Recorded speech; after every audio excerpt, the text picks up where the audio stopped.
Hi, this is Captain Video. I just finished my 7-day free trial of Boomerang, Time Warner's cartoon streaming service. But did I think it was worth the monthly fee? In this video, I'll give you my full review right now.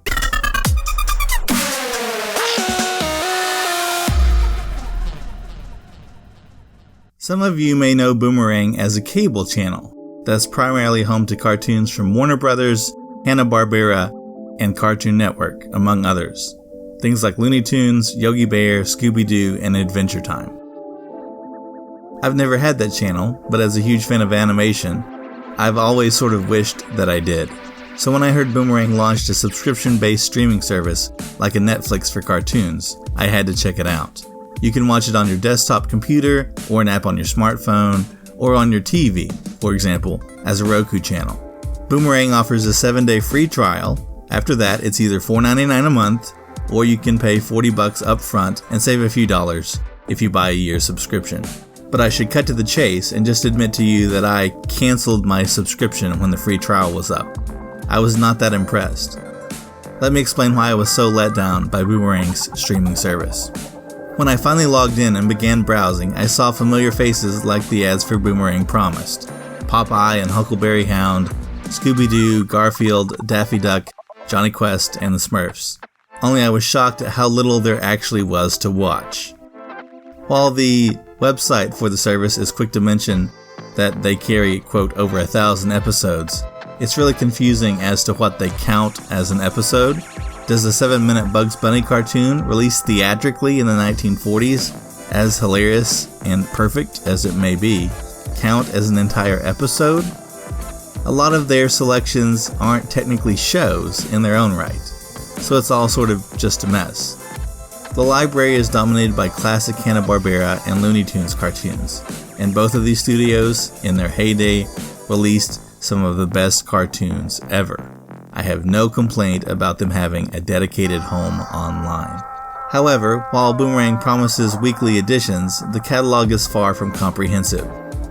The amount of Flintstones episodes available, for example, is only a fraction of that of the show's impressive run.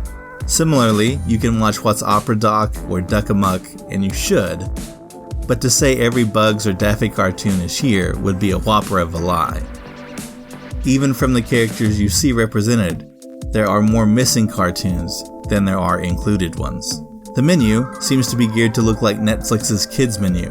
It features big colorful images of each main character, but no real way to easily or quickly navigate to a particular cartoon or season's episode. Beyond that, a quick scroll through the menu on the All Shows tab shows roughly about 30 characters. That's it. It takes a moment for it to sink in that that's all there is. There's no page 2 or continue button, and forgettable characters like Barney Bear are among the 30. Now I know Boomerang isn't trying to compete with Netflix in the traditional sense, but can you imagine being able to name every show on Netflix Kids? Compared to Amazon Prime or Hulu or Netflix, it feels like what's there is so very small and quaint. Perhaps the real problem with Boomerang is I can think of dozens of shows I'd heard were on the Boomerang television channel or had in years past actually seen on Boomerang at a friend's house. I mistakenly thought the streaming service would be comparable to the channel. Instead, there's no SWAT Cats, no Adventure Time, no Centurions, no Dexter's Laboratory, no Pink Panther, no Batman, no Quick Draw McGraw, no Ben 10, no Powerpuff Girls. You get the idea. For me to commit to a monthly streaming service, even for a few dollars, it feels like there has to be more than I could possibly have time to watch. And Boomerang, as it is in June of 2018, just isn't there yet. And while I know there are issues with licensing, it seems like some of Boomerang's better options are loudly absent. For a service tied to Warner Brothers Animation, there's no Animaniacs, Superman, Batman, Tiny Toon Adventures, Justice League, or Teen Titans. Strangely enough, there seems to be a giant gap in time with the service. There are plenty of cartoons from the 40s, 50s, 60s, and 70s, but hardly anything is available from the 80s, 90s, or 2000s, the years I'd want to see the most of. Instead, what's there, with rare exception, essentially skips chronologically from Scooby-Doo and the Smurfs to something much more modern like Juniper Lee and Gym Partner. It's like about 30 years of cartoons just don't exist. An entire generation's worth just isn't represented on Boomerang.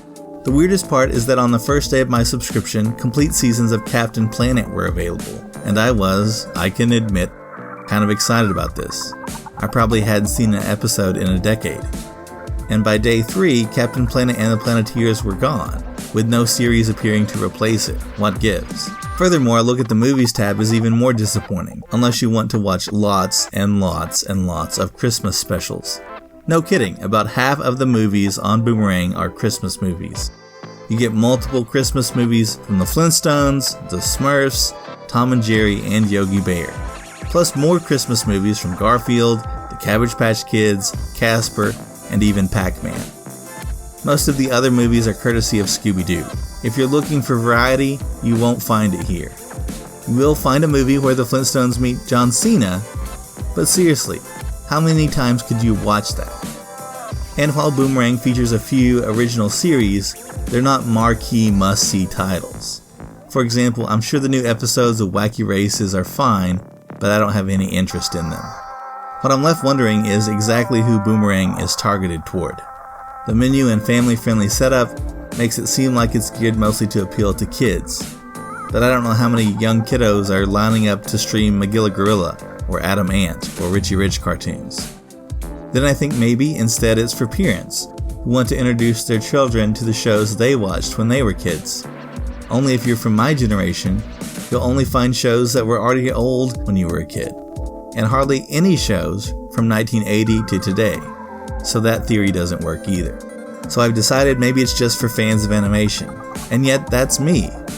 I even took courses in college over television and the history of animation. Nonetheless, here I am, disappointed in Boomerang. Maybe it's just because I see the potential. Or maybe I just wish Johnny Bravo, Space Jam, Pinky and the Brain, or Static Shock were present. Or even more of the expansive Hanna-Barbera catalog was there too, like the Herculoids, Wally Gator, Birdman, and Space Ghost. I don't know. But nonetheless, I canceled my subscription to Boomerang before I had to pay a penny for it, and I don't regret it. Yes, part of me sees the value in paying $5 a month just to stream Duck Amuck or Bully for Bugs anytime that I want to. But instead, I'm reminded of how Porky Pig ended the Looney Tunes cartoons. Only instead of saying, "That's all, folks," I imagine he'd look at what's on Boomerang and just say, like I did, "That's all?"